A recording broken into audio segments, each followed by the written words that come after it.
medium popcorn. We got to niggas for the moment. Brandon Collins, that's me. Ain't just a bomb for your moving needs. Medium popcorn. You haven't seen it, well, we're gonna spoil it. Spoil it in your face. That's your warning. So if you get this, it's on your phone.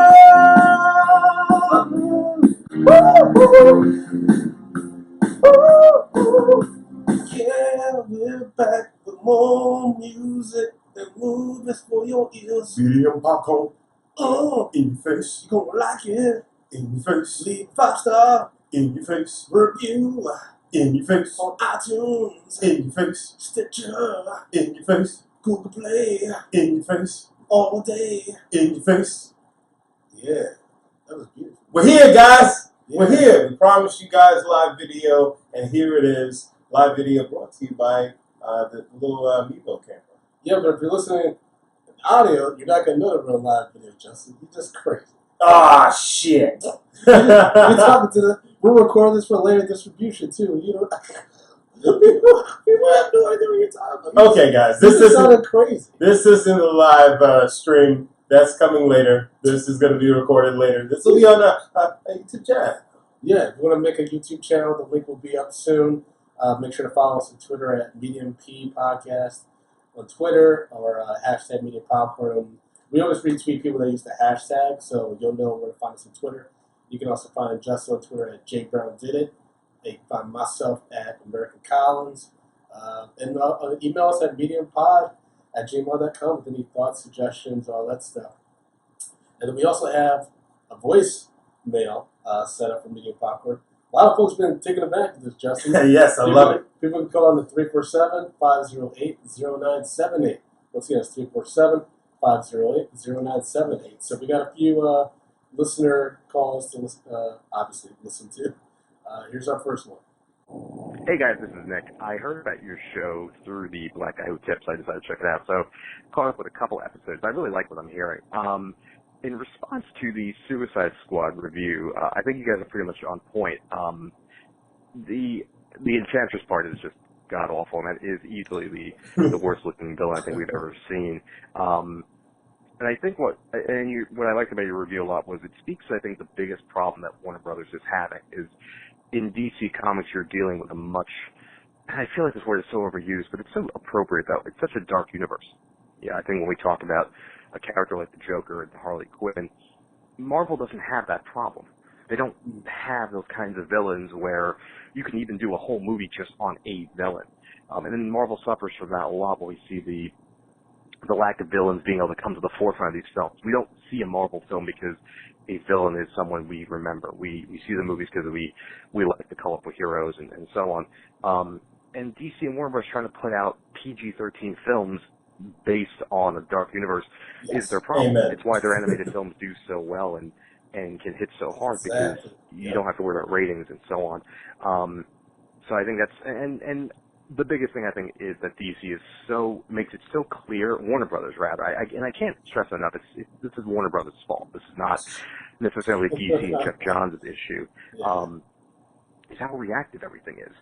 You know, Marvel puts out the Avengers, and Warner Brothers' reaction to that stupidly is rather than focus on the 4 or 5 films before Avengers, they want to put out in their second film in their extended universe essentially a prelude to Justice League. It just makes no sense. Anyway, great show. I don't want to babble on too much, but maybe I'll call again because I'm too lazy to tweet or I will offer to get you guys a 5-star review quickly. Once again, great show, and hope to hear more. Bye. Awesome. Thanks so much, Nick. Yeah, I mean, we've been definitely saying that. In regards to villains in general, I think villains are just a difficult thing for everybody. And I was reading an article about how pretty much reviewers kind of do give DC a harder time because of Christopher Nolan, and because I think the Joker, Heath Ledger's Joker, was the first villain that we kind of rooted for.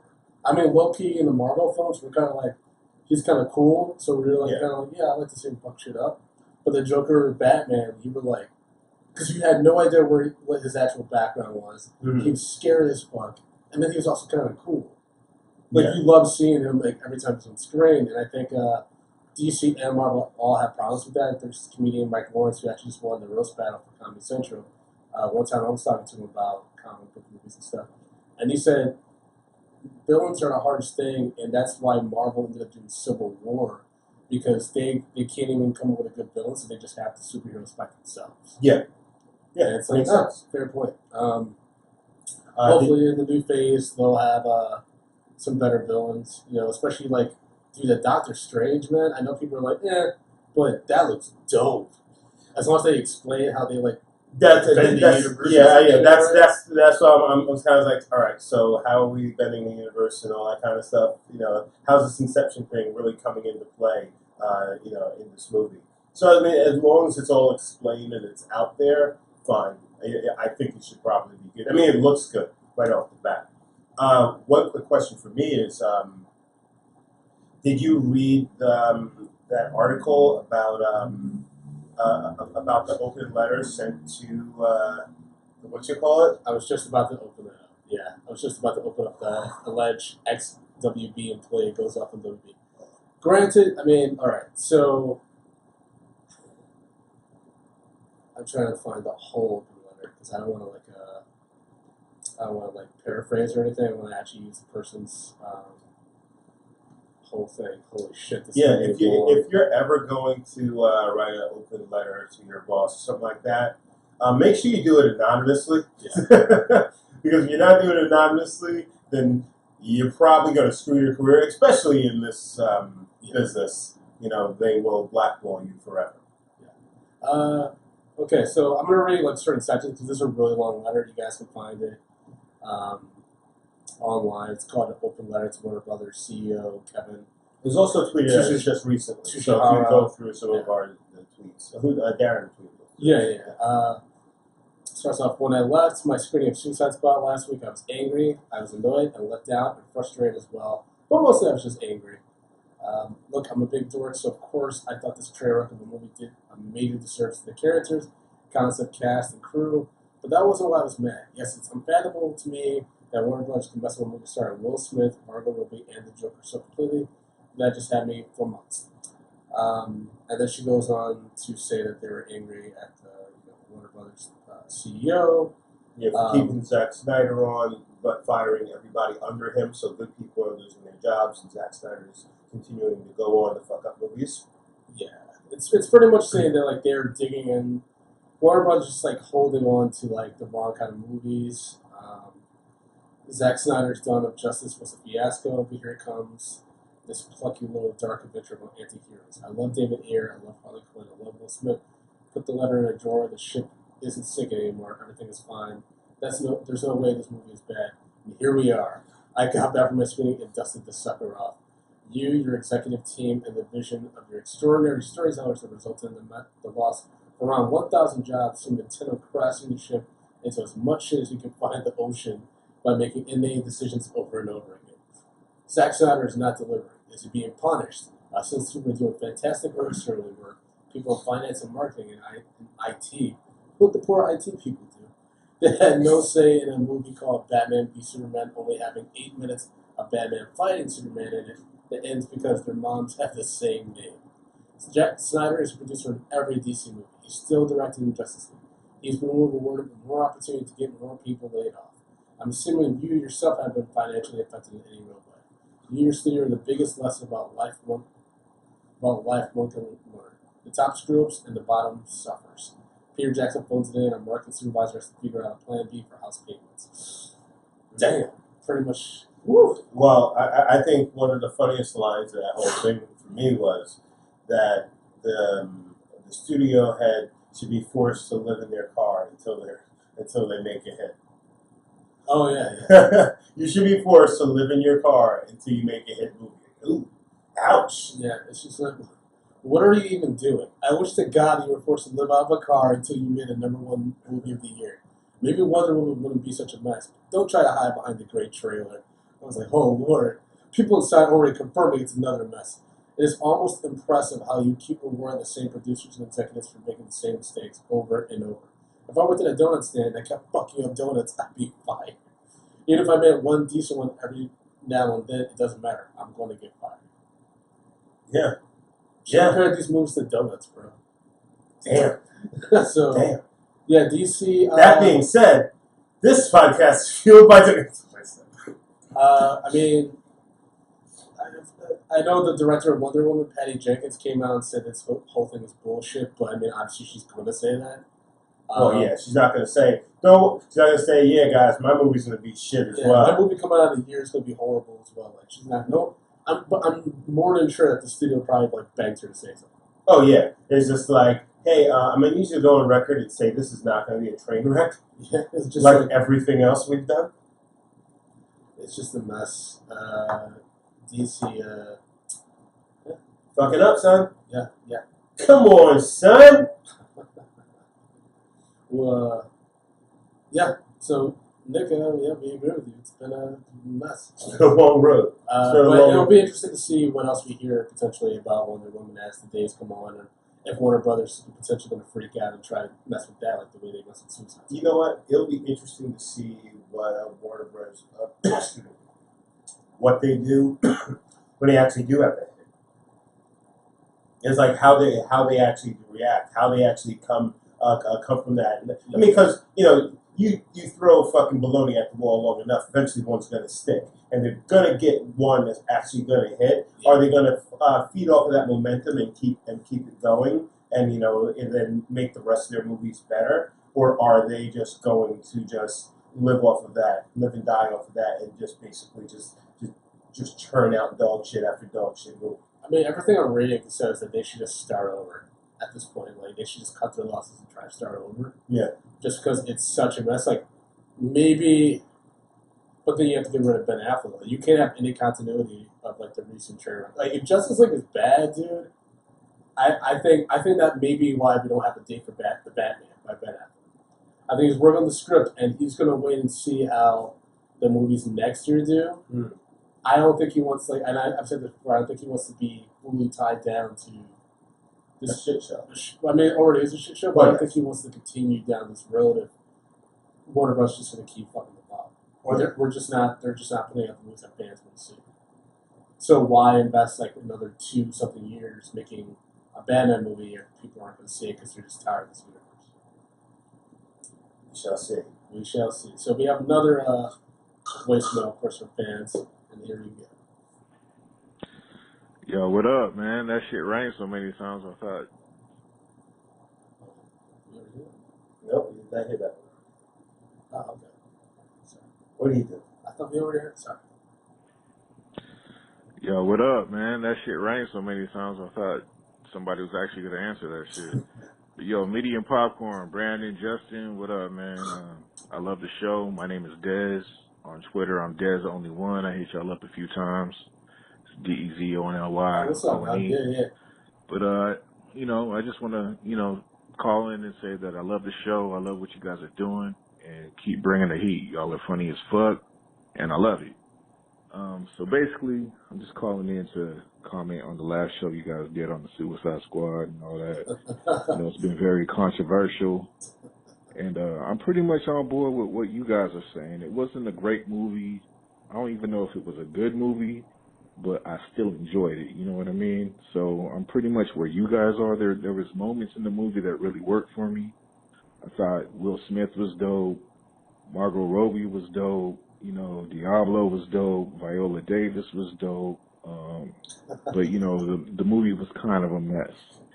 So, my question to y'all is pretty much what effect do you think the Suicide Squad is going to have on the rest of the DCEU, whole universe, or where are they going to go from here? Because the critics hate it, audience are kind of like more on the positive side, and they seem to like it more than BVS and Man of Steel. So, I mean, where do you think they're going to go from here?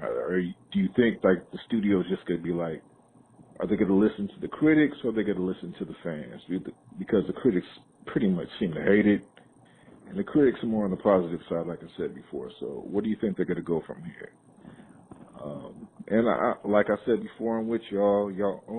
Like, you aren't the only two niggas that saw Assault on Arkham. I thought that shit was great. And if they just did a straight adaptation of that, it would have been awesome. Well, But yeah, that's pretty much my question. And y'all are dope. Y'all are funny. Keep bringing the heat. I love Medium Popcorn.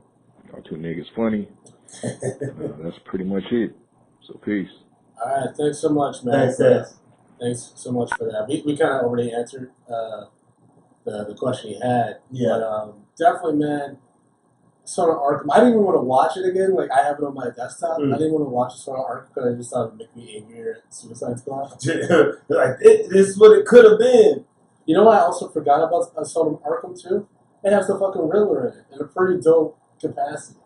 Because the Riddler's actually who they're trying to go after because he has a bomb. Yeah, that's right. That's right. He has the bomb, and they're trying to figure out what exactly. Well, Joker has a bomb that Batman's trying to find out about, but the Riddler is the one that Amanda Waller wants to take out of Arkham. Yes. And Yes. so it's like you have two really high prolific villains you could have used, and all they have to do is all they have to do is Hey, man. That would have been easy. That would have been easy. But how can you take something and then just turn it into garbage if you actually use text like that? You know, just go with something that's already been done. They want their artistic freedom to make a dog shit movie. Yeah, That's it. It's a goddamn mess. But thanks, Des. Yeah. Thank you for the kind word, my brother. You're right. You are too funny. We got one more message. I like how we open the door just to be called niggas. I know, single. right? I really worried about that one white collar that's gonna come in and be like, y'all niggas, let me tell y'all niggas something. like, you guys were funny. Hey, what's up, me and Popcorn Crew? This is Oprah Soldier, one of the listeners from the Black Out Tips podcast. And, I heard about you guys on that podcast not too long ago, and I've been listening to your stuff a lot. Your podcast is pretty awesome, so I'm going to leave y'all a 5-star review when I get a chance. You guys asked if y'all should do more podcasts instead of a bi-weekly podcast. That'll be so dope if y'all did. Maybe a weekly or even maybe y'all can get them around to it and talk about more topics. Everything y'all talk about is very interesting, and I like y'all's opinions on things. So, I don't know, man. I'm not to end this, but later, guys. Keep doing what y'all do. Keep it up. Thank you, bro. Thank you, man. That's nice. That's nice. Yeah, we're trying to put these out weekly, but sometimes, Justin's on the road or I get caught up with some stuff. So we're trying to put these out on a weekly basis. Obviously, the past few weeks have been coming out weekly. Going to have video content and stuff. And because the summer movies are kind of winding down now, obviously Justin and I are going to be going back and doing older movies, which will be a lot of fun. Indeed. And we're actually we're in the process of working on our live show. So we have a lot of fans in North Carolina that we're trying to figure out logistics for that. And then we also want to reach out to the listeners and find out how many of y'all are in New York, because we're thinking about doing a show in Brooklyn. We're actually thinking about doing a Halloween-themed show in October. So if that's something you would be interested in, please tweet at us or email us or call in. Let us know that you'd be down to come up for a live show, because obviously we don't want to put a lot of money and resources into the show. Do a lot of show. And Justin and I are just talking to ourselves or our moms about movies. Yeah. Be like our moms in front, like, oh, y'all keep going, babe. Why don't you stop talking about movies? Why don't you do that thing I remember you used to do when you were a baby?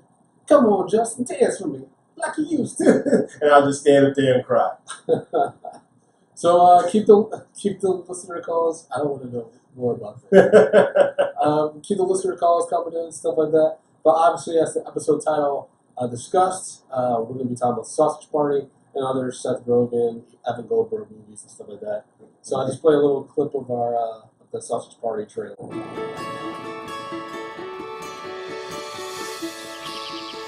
Welcome, shoppers.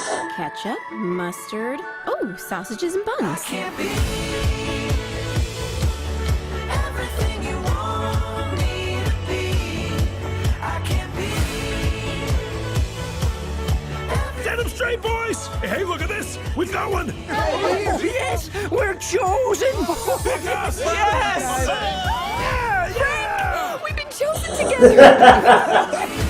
Shit in the bed, Brandy. I'm so happy the gods put our packages together. Because we belong together. It's like we were made for each other. Get ready, boys! Feels amazing. Oh yes, I'm the first to enter eternity. Oh, potato! Way to go, The pipes are coming. Oh, Jesus, fuck! Oh, gummy skin! She's peeling me fucking skin! Fuck!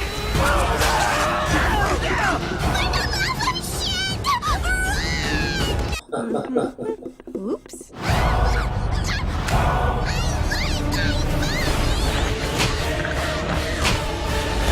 They're eating children! Fucking children!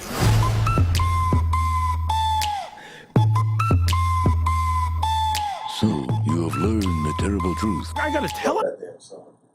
Me too. Wiggle it. Dude, man, this is one of the most batshit crazy movies I've ever seen. First of all, spoiler fucking alert. We're spoiling the shit out of this movie, so be prepared. So the animation's already really goofy, and then which is fine. Like, it's not the best animation, but dude, when they do like the little opening morning song, like all the groceries they like sing together and shit, like very much like a normal Disney kids movie and shit. Mm-hmm. But the lyrics get kind of fucked up towards the end. Well, yeah, you have the German sausages or something like that. German mustard. Yeah, the German mustards, and they're basically Nazis, and they're talking about extinguishing the juice. Yeah, and it's all about the great beyond. So like groceries say that when they're taking the carts, they're going to the great beyond, and the movie opens with a jar of honey mayonnaise, honey mustard, going with a bunch of groceries. Like, oh yeah, I want great beyond. And he's going to tell everybody to go suck his dick. Yeah, he's like, fuck you guys. And then he comes back later that day because he gets returned. The owner wanted regular mustard, not honey mustard, and the honey mustard's fucking traumatized. And like he's like, everyone, it's fucked up.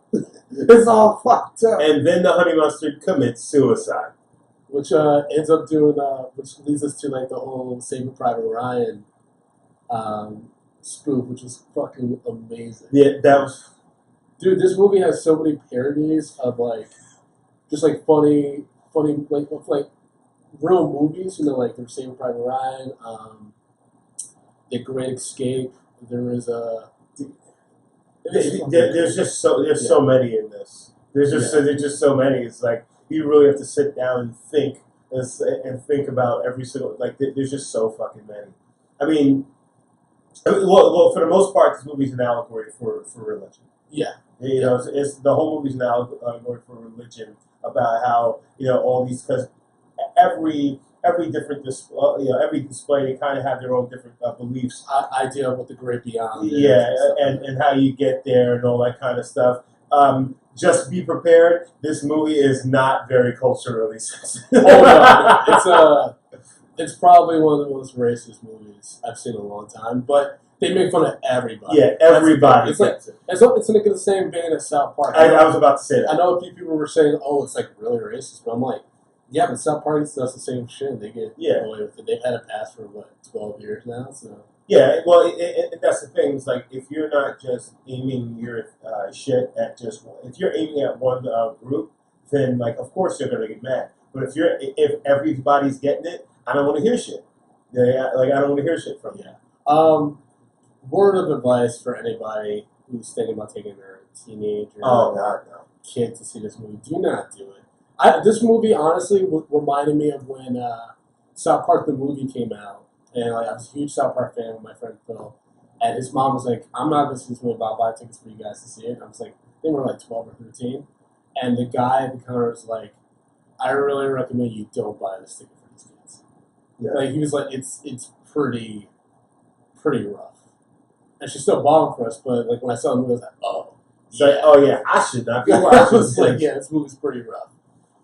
Yeah, I mean, right out the gate, they're dropping like this doesn't have the most F-bombs ever. I think South Park has the record. Dude, like, for a cartoon especially. Actually, I was surprised how many curses was in this fucking movie.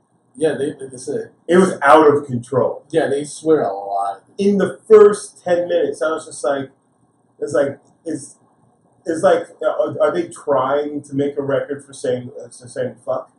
The people are being called cunts, and they're just I mean, well, I felt like when they called someone a cunt, it was actually a well placed, so it wasn't like it was just thrown away. But like, there's a lot of cursing. And there's a relationship between the hot dogs and the buns. Sausage. Seth Rogen's character and Kirsten Wiig's character is the bun.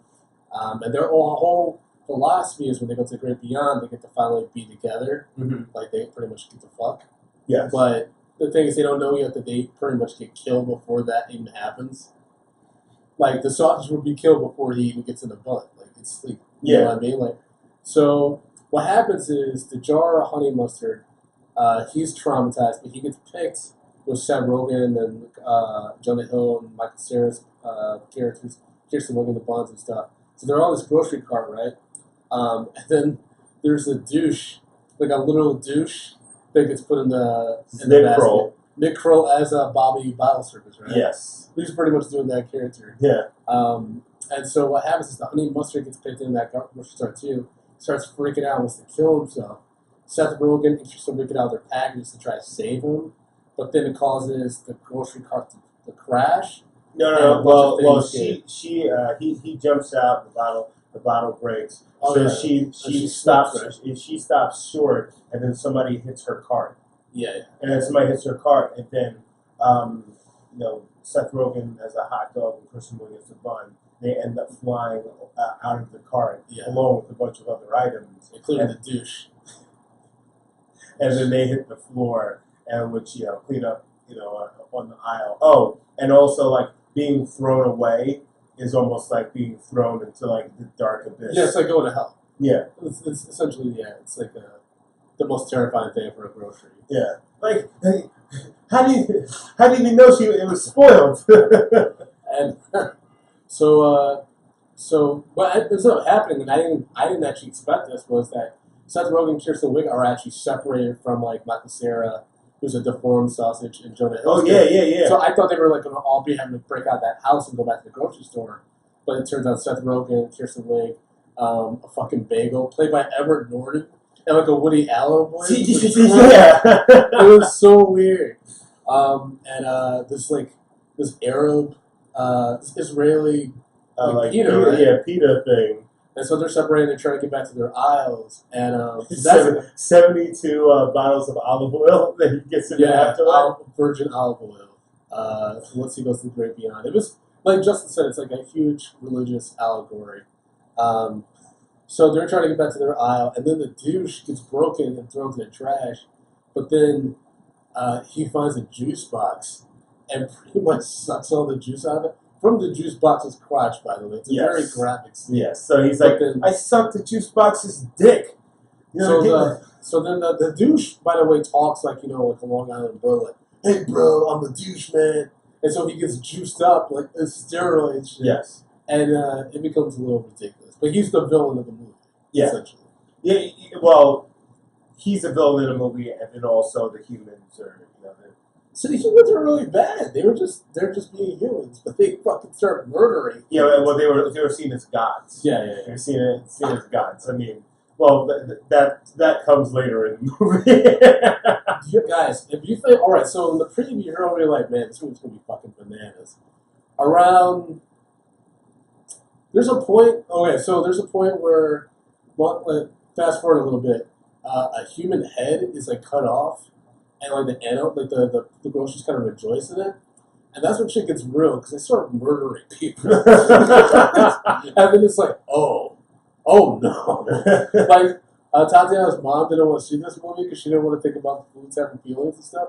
I was like, oh, it's probably best. That's like the littlest of her worries. Yeah, after she saw this movie, she probably be afraid of Actually, I think one of the funniest points in this movie is like. Get them fruits, and then the fruit come out, and the fruits are gays, and they're dancing, and they're like, hey, they're dancing to the jitterbug.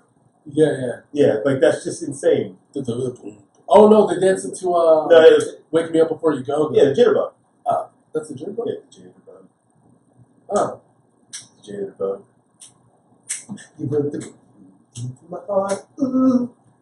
Oh, okay. Yeah, the jitterbug. Yeah, so they come out singing and dancing to the jitterbug. Oh, it's like that's. So there's so many things in this movie that's just really funny. Well, you know what I liked about the marketing for this movie, and this is why I think this movie has been a hit, is that the main scene we've seen of the animals kind of like in the kitchen and stuff like that that was only like that's like a very small part of the movie. Oh yeah, Like it barely registered like in regards to the insanity that's happening in the grocery store. Like most of it takes place in the grocery store stuff. Yeah, well, you know what? I actually like the fact that the trailer didn't give anything away that this was actually an allegory for religion and things like that. Because once I learned that, I was just like, oh, okay, and it just got me invested. I mean, even if you're not a religious person, it's still a movie for you. You can still watch it, very much enjoy it. But this movie's so fucking ridiculous. Yeah, because what ends up happening to Seth Rogen, he meets the elders, who pretty much admit to like making up the great beyond and making the story up. Now, mind you, the elders are non-perishables. Yeah, which is fucking hilarious. So it's a Twinkie. Grits. Yes, Mr. Grits and lighter fluid. And the lighter fluid dude's like supposed to be like a Native American guy, and he pretty much is like, yeah, I was the shit until the crackers came. And it's like, obviously it's the cracker snack and stuff, but it's, it's a metaphor for like, us white people coming and pillaging their villages. And the Grits, who's played by Craig Roberts, comes in like, you tell about the crackers? Fuck them crackers. I'm gonna fuck them crackers up. And that comes back to play. That comes back into play in the last 10 minutes in a very graphic way. So there's so many things in this movie you have no idea about. So they pretty much explain the Seth Rogen sausage. They're like, that sounded weird. They made the whole thing up, and then they made the whole thing up to just keep people from going crazy, which is the reason that. I mean, and then that's essentially what ends up happening. Seth Rogen tries to like tell everybody. He like goes to the dark section of the grocery store, which is just all the culinary stuff. It's like all the knives and like cookbooks. And he finds a cookbook. And then what ends up happening with Michael Cera and stuff at the kitchen is that they start realizing, oh shit, they're eating us. They try to escape, and Jonah Hill's character gets sliced up, but Michael Cera gets out of time. But he's this little weird sausage thing, so he's running around, and he finds a person that has a shopmo's bag, which is the grocery store that they come from. So he thinks if I go with this human, I can get back to the grocery store.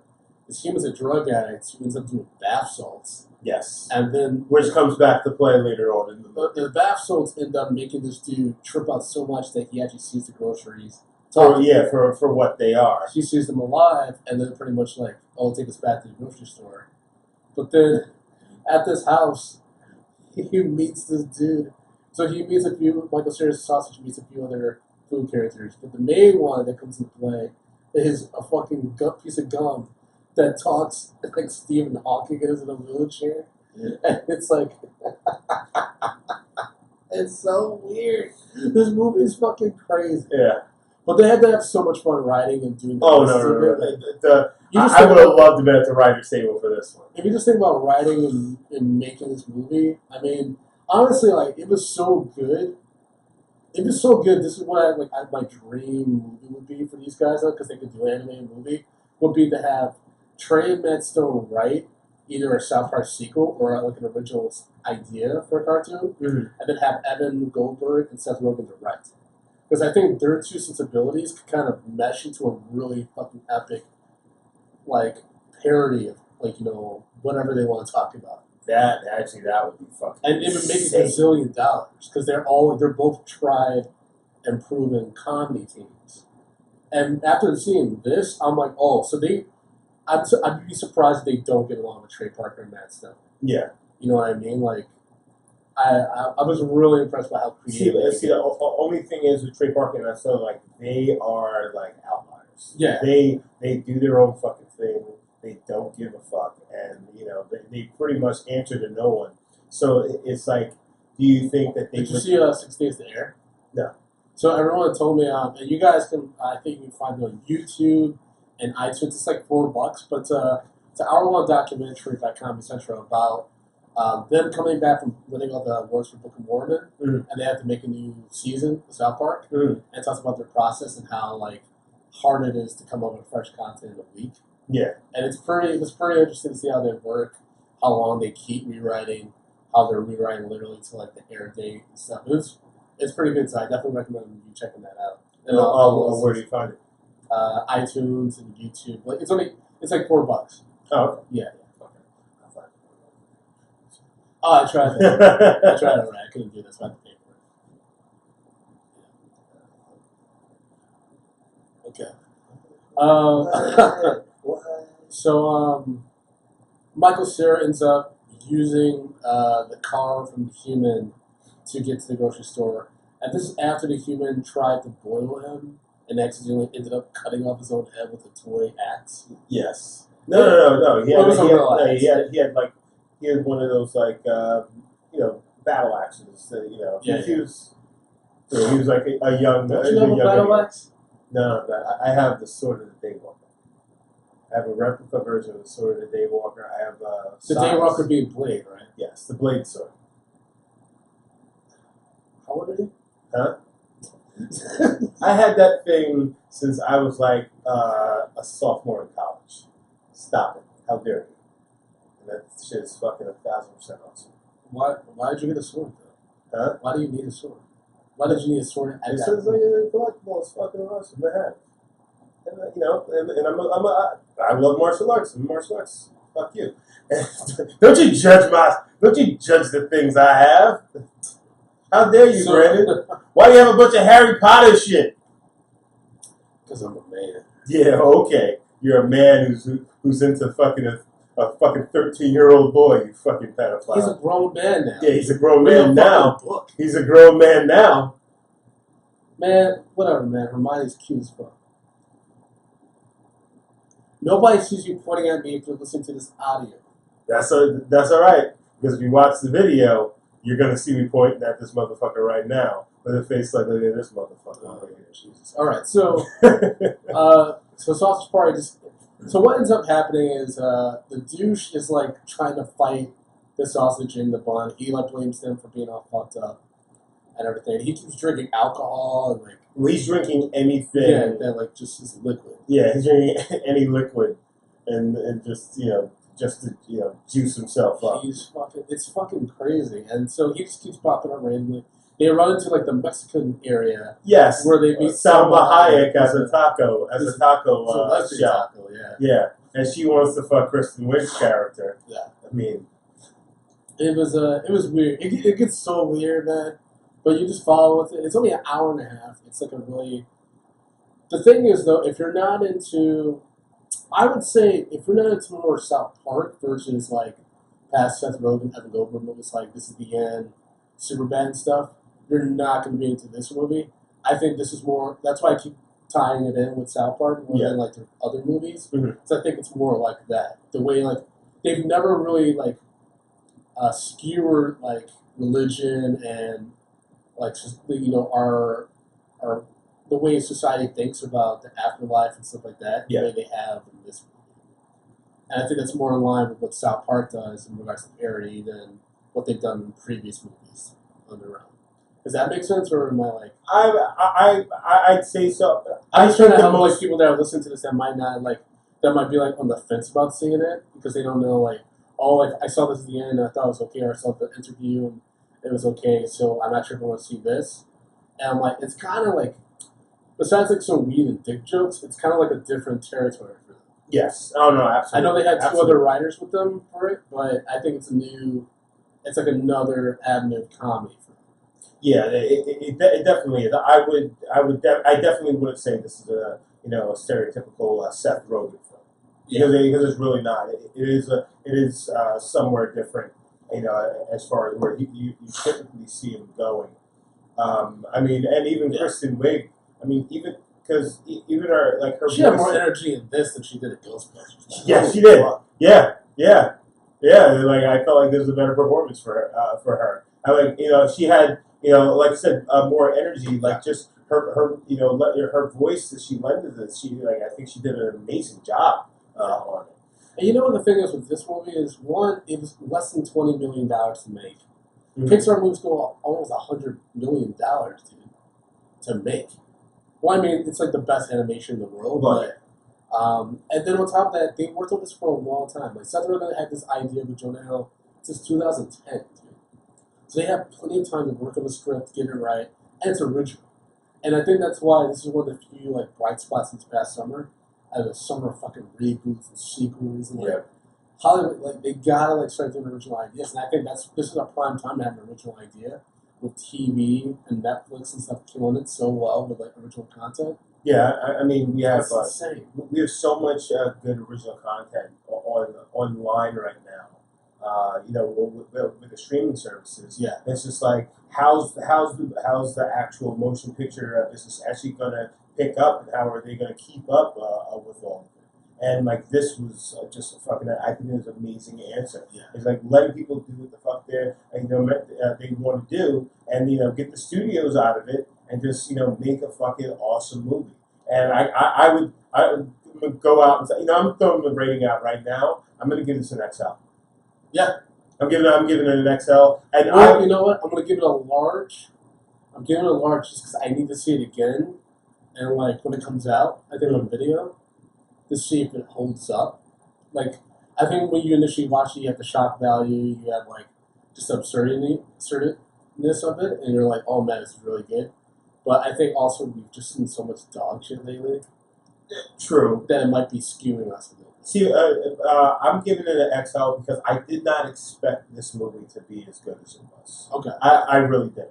I thought it would have been funny. It'd be funny. It was just like, it'll probably be like a medium at best. But like, it exceeded my expectations for it. Is this movie eligible for best animated feature Oscar?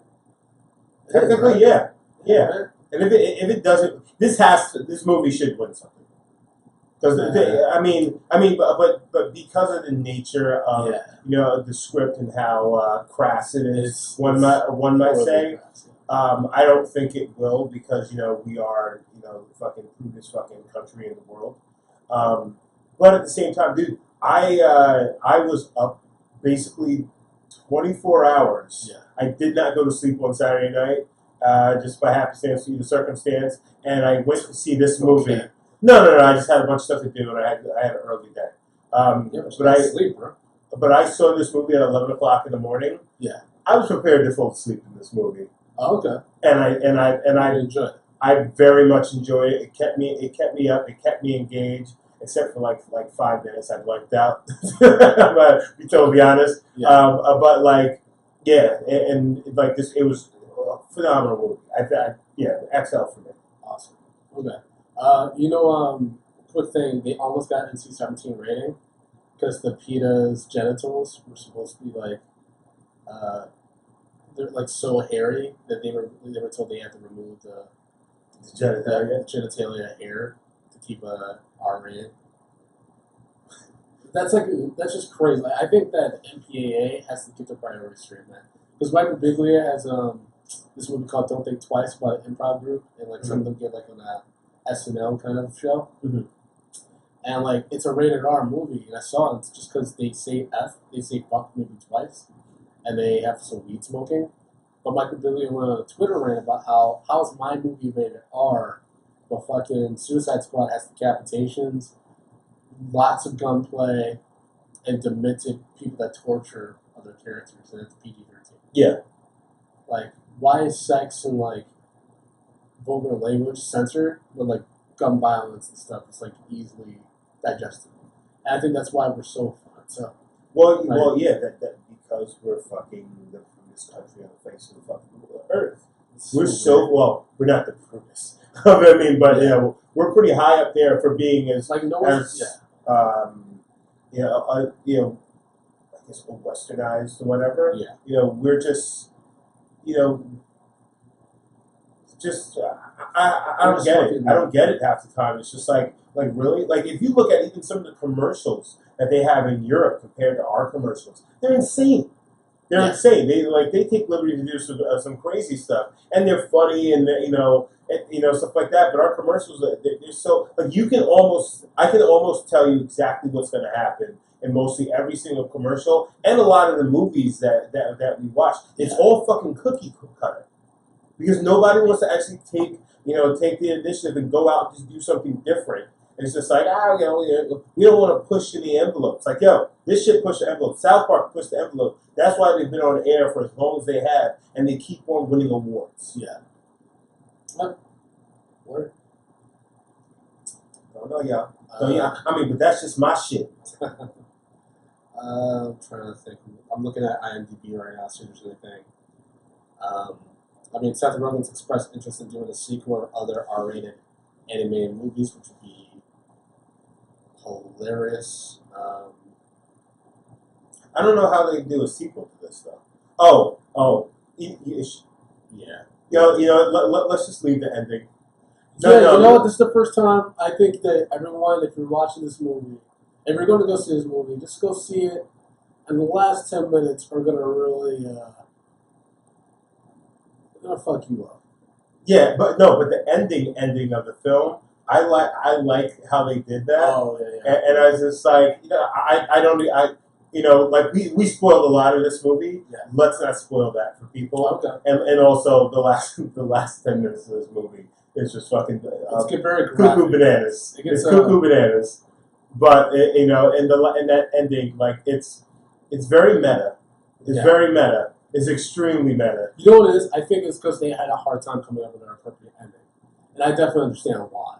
Well, because before I even saw the movie, I remember talking to Tatiana about like, I think we're going to this movie knowing it's not going to have a happy ending, right? Because food, food only goes one way.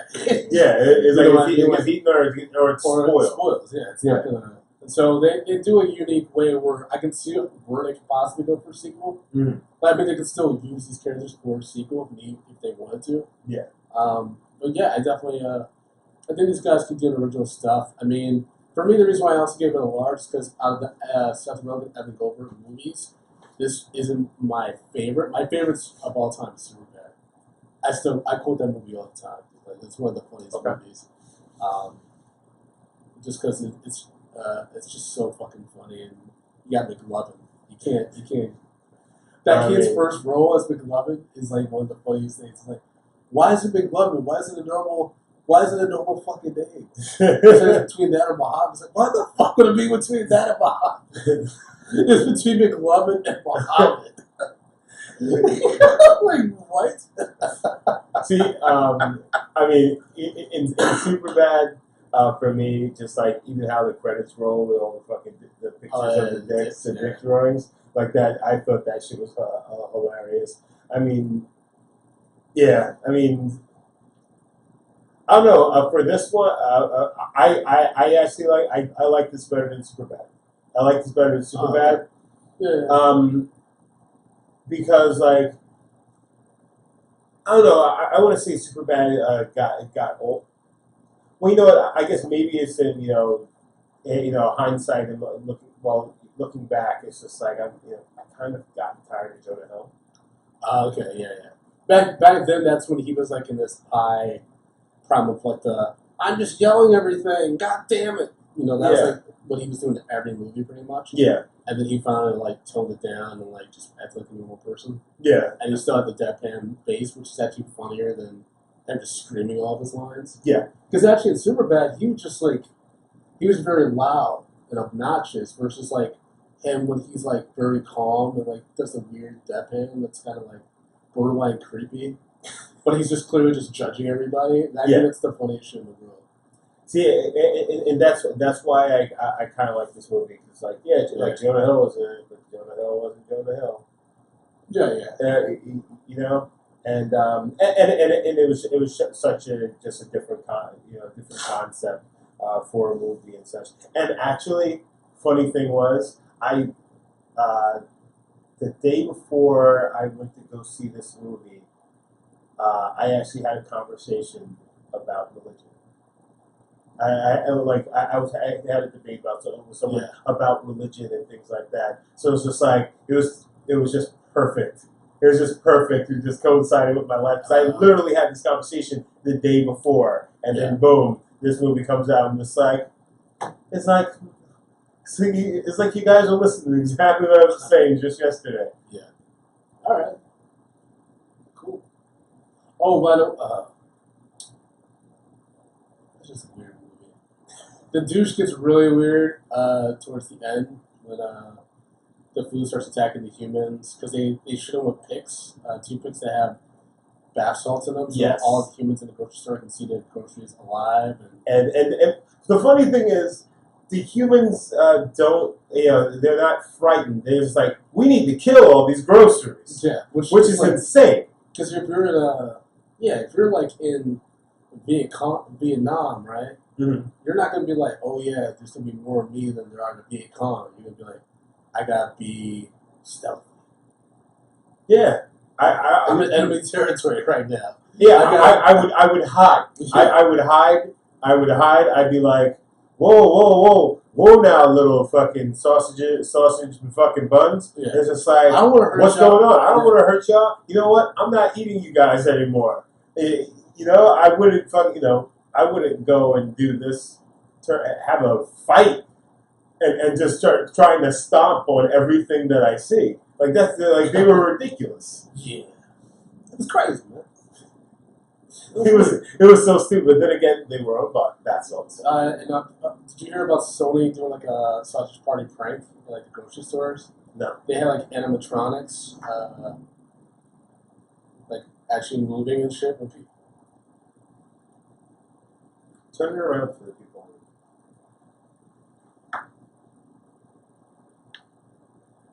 Dude, they're not gonna be able to see us. Yeah, it's way too far. It's way too far away. Sorry, guys. We're trying to give you this. They have like robot grapefruit.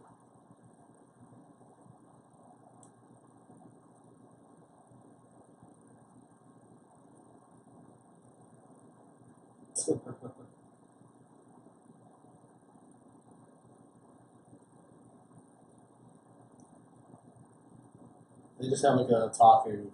Yeah, Seth Rogen's in the grocery Cantaloupe. in the back. Yeah, very strange, kind of scary. But yeah, how quickly would you piss yourself if that actually happened in the grocery I store? don't know if I'd pee myself, but I'd probably slap it. You slap it? You just slap that cantaloupe? Yeah. Well, I think cantaloupe's delicious, so I would probably take a bunch of them. And it's like, oh yeah, I'm buying this one. And I just stock up on cantaloupes. Just to say fuck it. It's fuck you, the cantaloupe. I'll eat your brothers. Okay. Sometimes you say things and I don't really know where to go from there. Like, I feel like I'm at a standstill in regards to my capabilities of keeping the conversation going. So what you're saying is like sometimes you say a thing and then all of a sudden like you're like the kid in Jurassic Park and I'm that T-Rex. So guys, you can please leave us a 5-star review on all your podcast platforms that you listen to this podcast on. Use the hashtag MediumPopcorn or tweet at us MediumP Podcast on Twitter. We love all the feedback, man. Please keep sharing this with friends. Share with a friend. Also, tweet at Splitsider, Huffington Post, and Terrell Bang. Let them know you think we have the best movie fucking podcast on the planet. Tell them that our theme song is dope as hell. We're trying to get out here. Trying to be on some lists. Be a force, yo. Be a force. Even though the Huffington Post, again, they did that. They did mention us. Yeah, but I want to get on the cover. I want to be like featured. You know what I mean? We want to get on there. Yeah, we want to be the official fucking movie review section of the Huffington Post. Yeah, man. So help us out here, y'all. Shit. And then, Justin, how can people follow you on Twitter again? Y'all can follow me on Twitter at JBrownDidIt, motherfuckers. You can follow me at American Collins. Motherfuckers. AmericanCollins.com. We love you guys. Follow the podcast.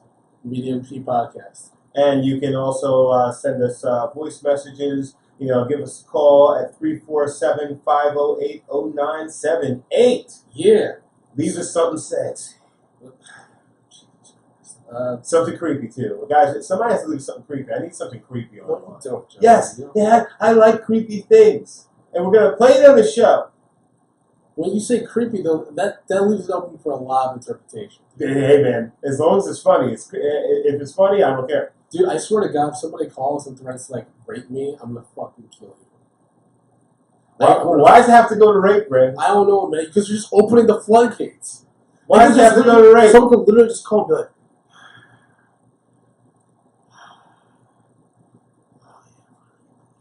and we'll be like, what the fuck? You want to have a lot of that? I didn't set up this voice over here with that, Justin. I want that. It's something fun to talk about. You're the worst, man. Thank you guys so much for listening. I hope you guys enjoy Sausage Party. And we'll talk to you guys soon. See ya!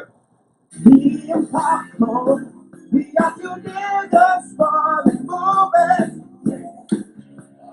Brand new colors, that's the interesting